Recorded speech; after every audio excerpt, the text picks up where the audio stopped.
자, 그럼 이제 현대차 우선주에 대한 이야기 좀 먼저 나누죠. 네. 요즘 현대차 우선주, 이게 사실 몇 년 전서부터 이남우 교수님이 한국에서 가장 매력적인 주식 중에 하나가 현대차 우선주다 이런 얘기를 하셨는데 최근에 좀 많이 올랐어요. 네. 갭이 컸는데 괴리감이. 네네. 그러면서 요새 좀 매수세가 몰리는 것 같은데 일단 좀 설명을 좀 해주시죠. 네. 일단 현대차 우선주에 대한 관심들이 거의 없었죠. 없다가 최근 들어서 이제 갑작스럽게 좀 주가가 살짝 좀 올라가고 있는 상황인데, 일단은 현대차와 본주와 우선주의 투자 포인트의 가장 기본 중에 기본은 괴리율입니다. 자, 본주가 있고 우선주가 있으면은 결국은 이제 수렴하거든요. 언젠가는. 그런데 그 언제가 됐냐가 이제 문제인데, 일단은 지금 삼성전자와 삼성전자 우선주 같은 경우는 20% 정도의 괴리율을 보여주고 있습니다. 근데 작년까지만 하더라도 현대차 본주와 우선주가 50%가 넘었었어요. 그 반값이라는 거겠죠. 그래서 그때부터 약간 좀 눈치가 빠르신 분들은 작년부터 현대차 우선주에서 투자를 이제 하셨고요. 네. 그리고 올해부터 밸류업에 대한 부분들이 부각이 되면서, 야, 이거 현대차 본주가 가면은 우선주도 이제 따라가야 되는 건 아니냐라고 해서 우선주에 대해서 공부를 하기 시작하니까 이 괴리율이라는 단어가 나오게 됐고, 그 다음 때 보이게 되는 것이 바로 이제 배당입니다. 배당 수익률 자체가 7.5%가 이제 나오고 있는데, 아마 올해 같은 경우는 좀 더 높아질 것으로 보고 있어요. 그러면은 어차피 이 본주가 우선주 대비해서 비싼 이유는 의결권 아니겠습니까? 근데 지금 우리나라 이 시장에서 의결권이 그렇게 큰 의미는 없거든요, 어떻게 보면은. 그러면은 의미가 없는 의결권이 배당도 적게 받는데 그렇게 비싼 이유가 없지 않겠냐라는 거겠죠. 그러면 차라리 본주보다 우선주를 사는 게 훨씬 더 나은 투자라고 볼 수가 있겠죠. 네. 또 그런 부분들이 부각이 되면서 최근에 좀 올라가고 있고, 또 하나가 과거에 삼성전자가 한번 이런 사례를 좀 보여줬습니다. 뭐냐면은 삼성전자가 한창 잘 나갔을 때 그 당시에도 삼성전자 본주랑 우선주가 벌어졌었거든요. 근데 어떻게 됐냐면은 삼성전자 본주가 올라갔을 때 우선주가 본주 대비해서 60% 더 높게 올라갔어요. 주가가. 그때 왜 이러냐면은 그 당시에 삼성전자가 워낙 잘 나갔을 때 고간을 풀면서 자사주를 매입했거든요. 근데 네. 자사주 매입할 때 본주와 우선주를 갖다가 6대 한 4 정도의 비율로 우선주를 꽤 많이 매입을 했습니다. 그렇게 되다 보니까 바로 우선주가 그날 발표를 한 날 11% 급등하고 그 이후부터는 괴리가 더 벌어진 거겠죠. 네. 그러니까 이런 사례들이 이제 과거에 있었다 보니까 이번에도 8월 28일 날 현대차 인베스터 데이가 예정되어 있지 않겠습니까? 이미 대규모 주주환원 정책을 예고를 한 상황이기 때문에 이러면 현대차 본주보다 우선주에 대한 메리트가 부각이 될 수밖에 없기 때문에 최근 들어서 우선주에 대한 관심들이 늘어난 것 같습니다. 네. 작년 기준으로 본다고 하면은 배당률이 7.5%라는 이거 상당히 높은 거죠? 네, 뭐 높죠. 올해도 이렇게 될까요? 올해는 이거보다 좀 더 높을 것으로 보고 있습니다. 한 나오지는 않았습니다만은 한 8.5%에서 많게는 9.5%까지 좀 꽤 높은 수준의 배당을 여러분들이 기대를 해보실 수가 있겠고요. 이게 또 중요한 게 뭐냐면은 이 배당이 높아지게 되면은 이게 적정 이론가라는 게 있어요. 네.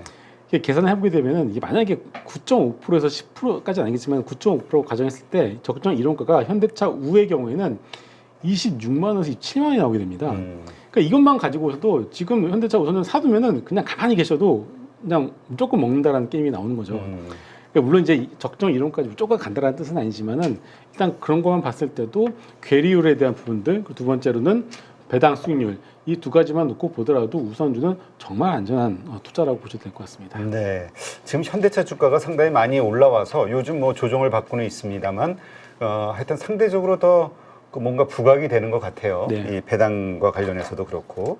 근데 이 현대차 그룹 내에서 가장 좀 저평가받고 있는 주식으로 우리가 꼽는다고 하면 현대모비스를 네. 꼽잖아요. 얼마 전에 그 정몽구 회장 그 여러 가지 루머가 네. 있을 때 위독설 있었을 때 그때 보니까 그 지배구조 이슈 때문에 확 기관들이 매입했던 게 글로비스하고 이 모비스였는데 어떻습니까? 이 현대모비스에 대해서도 좀 한번 이야기를 해주시죠, 분석을. 결국은 현대차를 지배하기 위해서는 현대모비스를 지배를 해야 됩니다. 왜냐하면 현대차의 최대 주주가 현대모비스이기 때문이겠죠. 그리고 이제 현대차가 순환 출자를 이제 해소를 하기 위해서는 결국 기아가 가지고 있는 현대모비스 지분 17%를 가져와야 되거든요. 근데 이것이 가장 큰 문제인데 결국은 그래서 그러면 제주주 입장에서는 현대모비스의 지분을 가져오기 위해서는 어떤 방법이 필요하냐면은 돈은 필요하잖아요. 네. 돈은 필요한데 현대모비스 주가 올라가면 안 되잖아요. 그래서 현대모비스 주가가 그동안 어떻게 보면은 뭐 비공식적으로 인위적으로 눌러놓은 부분들이 분명히 있습니다.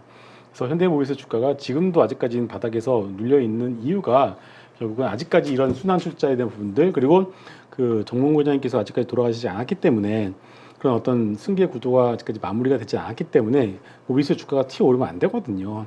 그래서 아직까지는 모비스 주가가 눌려 있을 수밖에 없는 상황이다라고 말씀을 드릴 수 있겠는데 지금 보시게 되면은 글로비스가 먼저 튀어올랐어요. 많이 올랐어요. 네, 많이 올랐고요.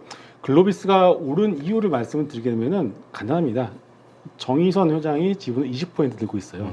그리고 또 최근에 갑자기 살살 고개를 들고 있는 게 있죠. 현대오토에버가 고개를 들고 있습니다. 현대오토에버는 정의선 회장이 지분을 7.2% 가지고 있습니다. 그러니까 결국은 뭐냐면은 정의선 회장이 지분을 가지고 있는 주가가 최대한 올라가야지만 그 높아진 지분 가치를 가지고서 기아가 가지고 있는 현대모비스의 지분, 현대제철이 가지고 있는 현대모비스의 지분을 가져올 수 있다는 거겠죠. 근데 이 논리가 참 이 글로벌 스탠다드 기준으로 보면은 참 말이 안 되는 배임 행위가 될 수도 있다라는 생각이 있죠. 들어요. 충분히 가능하죠. 아니 현대모비스는 그러니까 더 뭐 납품가를 뭘 하든 아니면 네. 돈 들어가는 어떤 그런 일들은 이쪽에다 몰아가지고 주가를 자꾸 낮추려는 시도를 한다라는 의심들을 하고 있잖아요. 그렇죠. 그러한 것도 있고 지분을 가지고 있으니까 뭔가 단가도 세게 주고 네. 이익도 많이 줄 거고 뭔가 좋은 일들은 이쪽으로 네. 몰아줄 거라고 우리가 생각할 수밖에 없는 이 환경 그렇죠. 이게 참 슬프네요. 그렇죠. 어차피 이제 그래도 인정해야지 뭐. 근데 결국은 이제 이번에 밸류업도 그렇고 이게 이번에 금투스 이슈도 정말 매일매일 얘기가 나오지 않겠습니까? 이게 결국 이제 우리나라가 선진 시장으로 가는 어떤 하나의 과도기에서 나타나는 현상이라고 보고 있습니다. 네. 하여튼 이런 일들이 다시는 우리가 이게 시장에서 이걸 그냥 이야기하는 게 아니라 이런 것은 막 바로 고발 이런 어떤 움직임이 있다 그러면 고발할 수 있는 네. 이런 환경 그런 우리 이 증시 환경이 좀 바뀌어야 되는데 아직은 좀 멀 것 네. 같아요. 그래서 중간중간 한번 공격을 받았었죠. SK그룹도 한번 공격받지 않았습니까? 그렇죠. 네. 알겠습니다. 자, 그렇다면 현대모비스 앞으로의 주가 방향, 현대글로비스하고 정말 움직임이 다른 걸 네. 확연하게 느낄 수가 있는데 네. 어떻게 봐야 될까요? 결국은 갑니다. 결국엔 갑니까? 네, 결국은 갑니다. 근데 순서가 제일 나중일 것 같아요.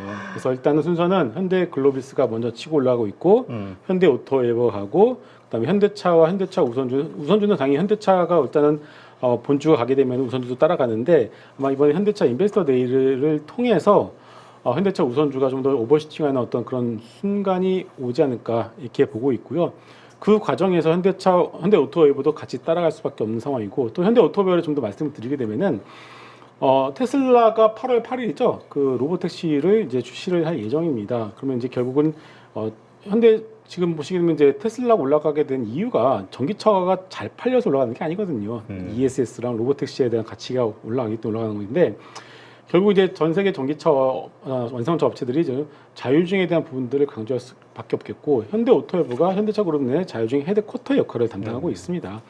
그래서 결국 현대오토웨이브의 가치를 올리겠다는 거거든요, 이것도군요. 그래서 결국은 현대글로비스도 지금 해운 가치 그리고 현대글로비스가 가지고 있는 보스턴 다이내믹스가 있지 않겠습니까? 네네. 보스턴 다이내믹스도 내년 4월까지는 상장을 무조건 시켜야 되거든요. 그럼 보스턴 다이내믹스도 있고 좀 더 우리가 생각을 확장하게 되면은 이 보스턴 다이내믹스도 결국 생산을 해야 되잖아요. 생산을 대량생 어디서 할 것이냐? 현대로템이 할 겁니다. 그래서 결국은 현대차와 그룹 관련된 이런 모든 것들이 하반기로 가면 갈수록 더 좋아지는 그림이 나오지 않을까 이렇게 생각합니다. 그런 말씀을 들어보니까 현대오토웨이버의 성장성이 현대그룹에서 밀어줄 수밖에 없는 물론이죠. 가장 큰 성장성 있는 곳이라고 볼 수도 있겠네요. 일단 주가 측면에서 놓고 본다면 현대글로비스가 좀 더 탄력적일 거라고 보고 있고요. 그 다음 어떤 순서로서는 현대오토웨이버가 자율주행의 어떤 모멘텀을 받게 된다라면은 그 다음 순서로서 같이 따라갈 가능성이 높다라고 보고 있습니다. 네. 근데 그 현대모비스 저 예전에 이렇게 보면서 느꼈던 게 현대모비스 같은 경우는 이제 사실 캐시 사업이 이 AS잖아요. 네. 자동차 AS. 여기에서 상당히 많은 수익을 거두었는데 지금 이제 전기차 시대가 가면서 이 AS 부분이 사라지게 되니까 또 어떤 면으로 보면은 가장 돈을 잘 벌던 부서가 사라질 네. 수도 있다라는 그러니까 앞으로의 전망이 별로 안 좋아 보이기도 해요. 네, 그렇게도 생각을 이제 할 수도 있을 것 같아요. 그런데 일단은 중요한 거는 쌉니다. 싸요. 주가를 너무 눌러놨어요. 눌러놔서 좀 눌러놨던 주가가 제 가치를 가지게 되는 어떤 그 구간만 가더라도 주가는 최소 더블 정도는 갈 수 있을 거라고 생각을 해요. 그래서 지금 보면 퍼가 지금 퍼 5배에다가 PBR이 0.5배 정도 될 겁니다. 그리고 이런 것들이 정상화되는 과정이 결국은 이게 다 마무리되면 결국 올라갈 거라고 보고 있거든요. 그래서 결국 이제 현대모비스를 가지고 계신 주주분들과 좀 답답하시겠지만은 결국 한 하반기 정도부터는 좀 더 풀리는 모습들이 나타나지 않을까 그렇게 보고 있고, 또 하나가 주가 눌리는 이유는 저도 돈을 못 벌어서 그러거든요. 돈을 왜 못 버냐면은 현대차그룹이 이제 지금 가지고 있는 EGMP라는 플랫폼 있지 않겠습니까? 그렇죠. 그거에 대한 플랫폼 비용 갖다가 지금 현대모비스 혼자 다 떠안고 있어 지금. 그러니까 뭐 돈 들어가는 일을 현대모비스한테 다 그렇죠. 시키는 것 같아. EGMP도 그렇고 네.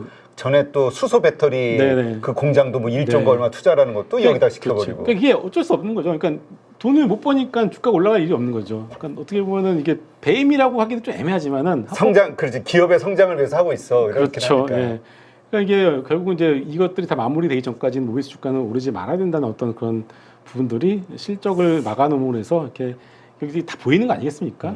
근데 이 얘기는 뭐냐면은 결국 다 알고 있으니까 이것들이 마무리되면은 나중에 현대모비스를 사면은 무조건 먹겠구나, 이런 어떤 하나의 투자 아이디어로 활용을 해보시면 좋을 것 같습니다. 네. 우리가 그래도 공정한 방송을 지향하니까 그들의 입장도 한번 생각을 해볼 수 있죠. 네. 기업주들의 입장에서는 그렇게 생각하겠죠. 내가 경영권을 안정적으로 가져가기 위해서는 지금의 상속세를 내는 가운데에서는 내가 이 지분 보유가 안 된다. 그러니까 편법으로 돈을 만들어서 다시 그걸로 지분을 늘려야 된다.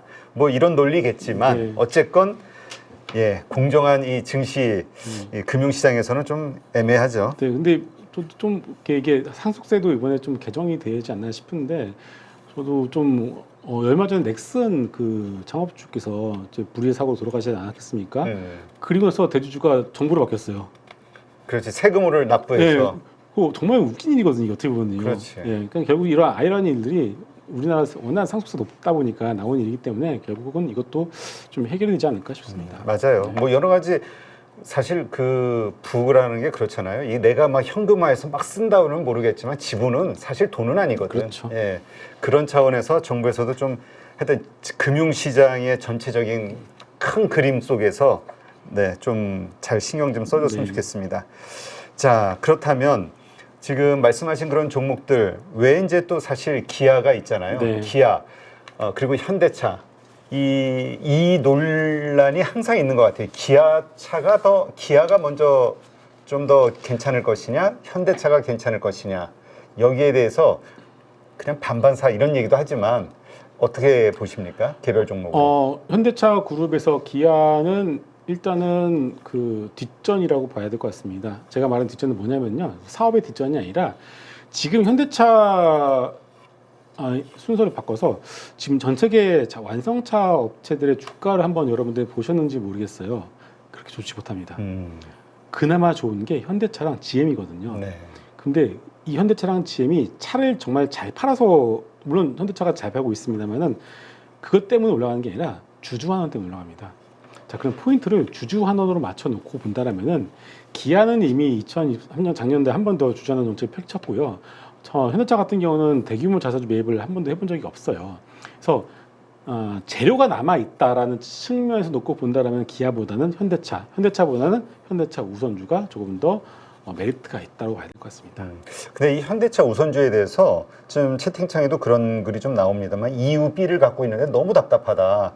그러니까 현대차도 세 가지가 있잖아요. 현대차 네. 우선주가 있고 2, 3 네, 어떻습니까? 이거 상관없는 건가요? 다 똑같습니다. 네, 다 똑같습니다. 무엇을 사시더라도 다 똑같고요. 그리고 뭐 우나 EUV나 약간 주가 탄력이 약간 1% 정도 차이가 있을 텐데 그게 상관없으니까요. 무엇을 사시더라도 상관없습니다. 네, 알겠습니다.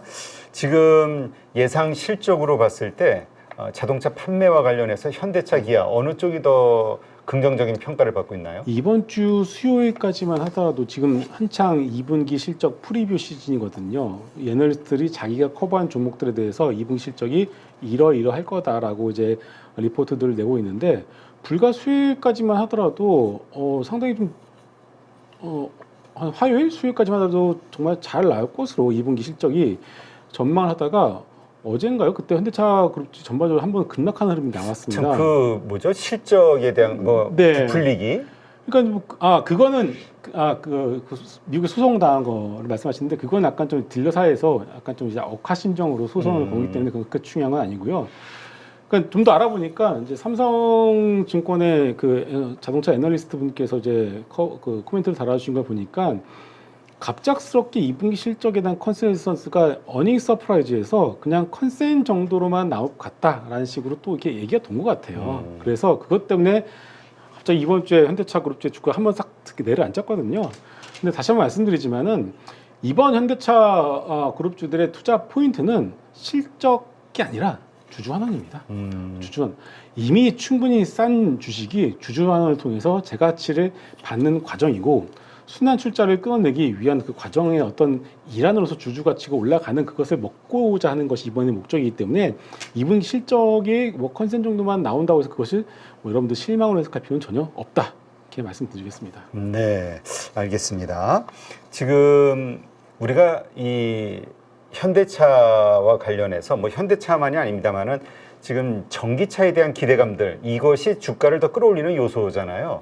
근데 지금 중국의 그 전기차 브랜드들의 그 뭐라 그럴까 침투, 네. 세계 글로벌 시장 침투가 뭐 무섭다 할 정도니까 어떻습니까? 네.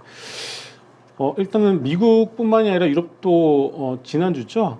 관세 뭐 상계 관세 결국 매겼습니다. 40%로 매겼고요. 이게 뭐냐면은 워낙에 인건비나 자재 싸움에서 게임이 안 되다 보니까 결국은 자체적으로 미국이나 유럽의 완성차 업체들이 저가형 전기차들을 어느 정도 안정적으로 생산하기 전까지는 막아주겠다라고 이제 하는 것 같아요. 그래서 일단은 그 전까지는 미국과 중국의 대중국에 대한 견제는 지속이 될 수밖에 없지 않나 이렇게 보고 있고요.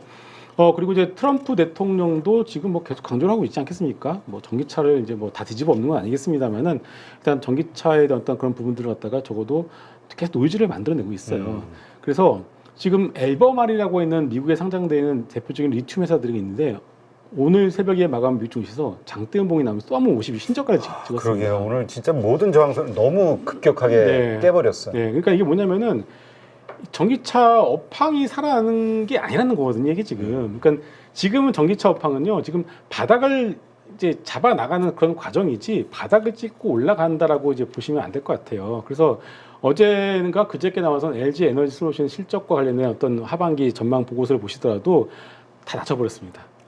다 3분기, 4분기. 네, 다 낮춰버렸어요. 그러니까 이제 결국 이게 뭐냐면은 전기차 업황에 대해서는 바닥은 잡았다라고 생각하지만 반등의 강도에 대해서는 자신이 없다는 뜻이거든요. 그렇기 때문에 지금 시장이 주목하는 게 ESS. ESS. 예, 그래서 약간 좀 포인트를 바꿔서 셀업체, 양극재 이렇게 큰 종목들보다는 약간 작은 쪽으로 하고 있습니다. 그래서 ESS 관련해서 뭐 작은 좀 동박이나 전액 차라리 이쪽으로 보시는 것이 낫지 않을까 이렇게 보고 있습니다. 그렇군요. 그러니까 우리가 사실 작년에 2차 전지 열풍이 있었을 때는 양극재가 가장 그 선두에 있었고 네. 그러면서 이제 다른 그 관련된 종목들이 섹터들이 그냥 순환매 형태로 다 올랐었는데 네. 지금은 근데 또 이런 시각도 있어요. 뭐냐면 지금 뭐 캐즘 구간 여기에서 결국 전기차가 얼마나 싸게 낮아지느냐 가격이 네. 그러한 이슈로 봤을 때 이 원자재 니켈이라든가 리튬이라든가 네. 이런 것들이 떨어지는 것이 그 소재 업체에게는 좀 안 좋겠지만 전기차 배터리 업체에게는 긍정적인 요소도 될 수 있지 않을까 이런 네. 시각은 어떻게 보세요? 충분히 그 논리도 타당하다라고 보고 있습니다. 네, 그런데 그 리튬 가격도 한없이 떨어지지는 않아요. 왜냐면요, 이번에 중국에서 중국 리튬 가격 제가 시세를 매일 체크를 하고 있는데 이게 떨어지긴 하는데 이게 또 하방을 계속 지지를 하고 있습니다. 이게 왜냐면은 그 기본적인 생산 단가가 있잖아요. 네. 그러니까 중국도 리튬 생산 업체들이 이 단가 밑에 들어가면은 손해를 보니까 아예 그냥 공장을 닫아버리거든요. 그 중국 당국도 어느 정도의 리튬 가격의 하방을 지지하기 위해서 공장을 돌리지 못하게끔 하고 있습니다. 그래서 리튬 가격이 뭐 무한정 떨어질 가능성은 낮다라고 보고 있고 그래서 업황에 대한 바닥을 제가 말씀드린 이유가 리튬 가격도 어느 정도 지지가 될 거라고 보기 때문에 그래서 업황에 대한 바닥을 말씀드리는 거고 다만 전기차가 얼마나 잘 팔릴지에 대한 부분들은 결국 저가형 전기차가 일단 나와야 되고 그 시발점은 결국 테슬라의 모델 2가 빨리 나와줘야 되고 아직까지 그런 부분들이 아직 나오지 않고 있다 보니까 이렇게 주가나 이런 것들이 좀 바닥에서 좀 바닥을 잡는 느낌 나는데 강하게 돌아서는 느낌은 나지 않고 있다. 오늘도 2차 전지 섹터가 좀 많이 빠졌어요. 네. 네, 많이 빠졌는데 근데 이런 시각도 있거든요. 이거는 어떻게 보시는지요? 뭐냐면 중국이라든가 유럽이라든가 이제 그 전기차 시장의 성장률이 확 낮아지고 그 경쟁이 치열해지고 이러한 현상이 일어나는 건 사실이고 테슬라의 어떤 매출을 보더라도 네. 상당히 부정적인 건 맞죠. 근데 미국 시장 자체는 어쨌든 두 자릿수의 그럼요. 성장을 하고 있는 거 아니냐. 네. 그런 측면에서 우리는 미국의 밸류 체인에 들어가 네. 있고 중국은 못 들어오니까 네. 우리 배터리 업체들은 네. 좀 글로벌 흐름과는 다르게 조금 네. 긍정적인 요소가 있지 않냐. 네. 반등할 수 있는. 그렇죠. 그래서 그 바닥을 말씀을 드리는 겁니다. 예, 그래서 그렇기 때문에 바닥에 대한 부분들을 말씀드리는데 우리는 이제 바닥은 이란 것은 알고 있어요. 근데 중요한 거는 자 물리신 분들 같은 경우에는 팔 이유가 없죠. 그래서 그렇죠. 하지만 새롭게 투자를 하시는 분들의 입장에서는 샀으면 올라가야 되잖아요. 그렇죠. 근데 그러면 그게 뭐냐면 반등의 강도거든요. 근데 반등의 강도에 대해서 나도 자신이 없고 너도 자신이 없는 거예요 지금. 그러니까 다들 이제 지금 간만 보고 있는 거거든요.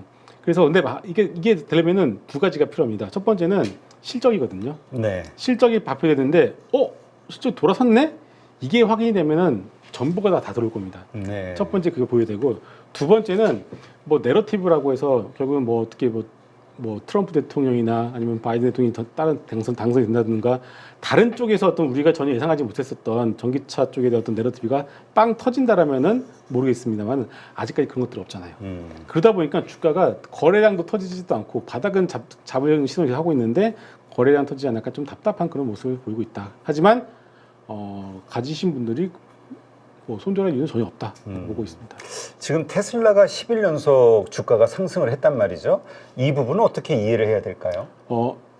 ESS 첫 번째는요. 그다음 로보택시, 그리고 이제는 옵티머스 4, 그리고 마지막으로 AI라고 보셔야 될 것 같고 그 테슬라에도 진심인 펀드가 있죠. 아크 인베스트라고 해서 그 돈남원이라고 있잖아요.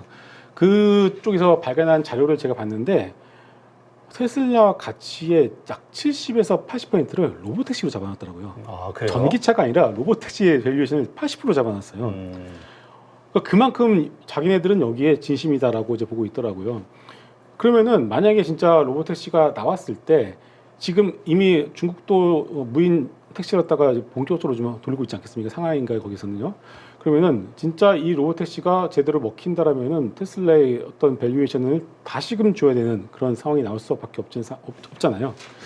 자, 그렇다면은 지금 우리나라 역시도 지금 그래서 현대오토웨이브를 계속 강조를 드리고 있는 것이고 그리고 ESS 같은 경우도 지금은 신재생이 막혀 있었거든요. 네. 근데 ESS랑 신재생은 또 뗄래야 뗄 수 없는 관계입니다. 또 ESS랑 또 ESS 가니까 또 최근에 제가 강조드렸었던 섹터 중에 하나가 변압기거든요. 네. 바로 변압기가 신고가를 또 치고 올라가고 있습니다. 그래서 그렇죠. 결국 이게 너가 되면 내가 안 되고 그런 게 아니라 결국은 다 같이 갈 겁니다. 다 같이 갈 건데 일단은 테슬라의 상승은 전기차가 아니라 ESS, 로보택시 그리고 옵티머스 보신데 옵티머스 보스에 대한 아이디어를 우리가 가지고 있다면 현대차 그룹이 가지고 있는 보스턴 다이나믹스고 보스턴 다이나믹스의 상장은 내년 4월까지고 상장에 대한 어떤 이벤트는 아마 올 하반기도 본격적으로 시작될 것이고 그것에 대한 어떤 값어치가 현대글로비스에 매기 시작할 것이고 현대글로비스하고 어디가 가지고 있죠? 현대차 그룹 다 가지고 있습니다. 다 가지고 있나요? 근데 정의선 회장도 개인적으로 20% 가지고 있습니다. 그렇죠. 네. 알겠습니다. 그렇다면 일단 테슬라의 상승 요인은 그러니까 우리가 배터리, 전기차 이쪽 요소가 아닌 그 외의 요소로 네, 좀 맞습니다. 이해를 하는 게 맞겠다. 네. 이렇게 말씀을 하신 걸로 이해가 되고요. 그다음에 그런 상태에서 현대그룹주 탑픽 아까 현대글로비스가 가장 좋아 보인다 말씀을 하셨는데 전체에서 봤을 때도 그렇습니까? 하나를 콕 집어서 이렇게 가져가시면 안 될 것 같고요. 그 아까 말씀드린 배당과 관련된 현대차 우선주 계리율, 두 번째는 정의선 회장이 지분을 가장 많이 가지고 있는 현대글로비스, 하나 더 말씀드린 현대오토웨이브까지 이 세 개를 같이 묶어서 보시는 게 좋을 것 같습니다. 아, 그래요? 네. 알겠습니다. 하여튼 요즘 주가가 오르다가 다시 빠지고 오르다 빠지고 뭔가 이 연속성에서 네. 좀 부족한 모습을 보이는데 이거는 앞으로 우리 시장의 유동성이 부족하기 때문에 일어나는 현상, 네. 뭐 아랫돌 빼서 뭐 네. 윗돌 이런 현상 그렇다면 이건 앞으로 계속 이렇게 갈 수밖에 없는 걸로 봐야 될까요? 아니면 어느 시점에서부터는 뭔가 좀 추세적으로 강하게 계속 상승할 수 있는 시장이 올 거라고 보시나요? 앞서도 우리 그 하청봉 본장이 말씀하셨지만 금투세입니다 결국은. 왜냐하면 그 어제도 기관들이 대량으로 양시장을 매도했잖아요. 네. 오늘도 마찬가지거든요. 이게 왜냐면은 자 여러분들 그 매크로 단에서 문제가 생기면은 항상 옛날에 어떤 현상이 발생했냐면은 외국인들이 현물과 선물을 대량으로 매도했었거든요. 그런데 지금 보시면요 이번 주 내내 외국인들은 현물을 하루에 몇 천억씩 사고 있습니다. 네. 작년 11월부터 이번 주까지 외국인들이 30조 넘게 샀어요. 이걸 가지고서 매크로에서 문제가 생겼냐고 우리가 얘기를 함부로 할 수 있겠냐 이거죠. 그런데 또 불구하고 올라가는 종목마다 수급을 보시게 되면 기관들이 계속 팔고 있습니다. 그러니까 펀드 환매가 나올 수밖에 없는 상황이기 때문에 공모펀드, 사모펀드에서 계속 주가 올라갈 때마다 올라가는 주식들은 기관들이 팔아가지고서 환매에 대한 압박에 시달릴 수밖에 없는 상황이기 때문에 이게 좀 해결이 돼야 될 것 같아요. 그래서 요즘 이번 주에 올라가는 여러분 종목들 특징이 뭐냐면요. 빈집, 바닥에서 올라가는 기관들이 덜 들고 있는 종목들 아니면은 바이오는 기관이 별로 없거든요. 그러니까 이게 수급으로 이게 좀 설명이 될 수밖에 없는 좀 안타까운 상황인데 그러다 보니까 이제 아까도 이제 우리 뭐 이재명 그 대표께서 좀 약간 좀 변화된 뉘앙스를 말씀하신 것 같아요. 그래서 이런 것들이 조금만 더 명확해진다면은 좀 생각보다 좋은 시장 흐름은 나오지 않을까 싶습니다. 네, 알겠습니다. 하여튼 뭔가 지금은 정치가들이 리더십을 좀 보여줘야 될 때인데 네. 아까 오전에 방송에서 그랬습니다만 눈치 보는 예. 것 같은 느낌이 들어서 좀 아쉽습니다만 하여튼 강하다기보다 명확하게 이거에 대한 입장 정리를 좀 해주시고 많은 그 투자자들이 원하는 것이 무엇인가를 한번 잘 생각해 봐 주시기 바랍니다.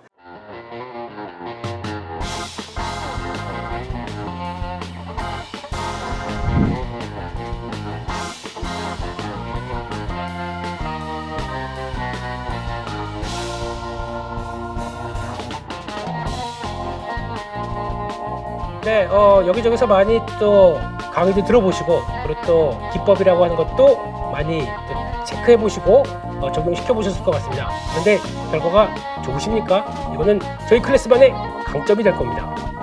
네, 섹터 분석을 왜 해야 되고 그리고 어떤 섹터가 갔었을 때 이를 어떻게 초기에 접근하는지에 대한 여러 가지 방법들 생각을 많이 하게 되는데 그에 따른 키포인트들을 알려드리고요. 김 대표는 이렇게 상업 분석한다. 그리고 또 거기서 종목을 찾는다. 라고 하는 여러 가지 기법들 그리고 그에 따른 효과들을 충분히 노리실 수 있게 하나하나 세부적으로 말씀을 드리고요. 관심 종목까지 같이 스터디를 하시면서 충분히 시장을 끌어가실 수 있도록 그렇게 말씀드리도록 하겠습니다. 네, 라이브를 충분히 활용하겠습니다. 거기서 나오는 질문들 그리고 또 매매하시다가 요런 때 참 애매할 텐데 라고 하는 제가 겪었던 부분들 그대로 담고 또 문의가 들어오게 되면 충분히 안내를 드리겠습니다. 이거는 저희 클래스만의 강점이 될 겁니다.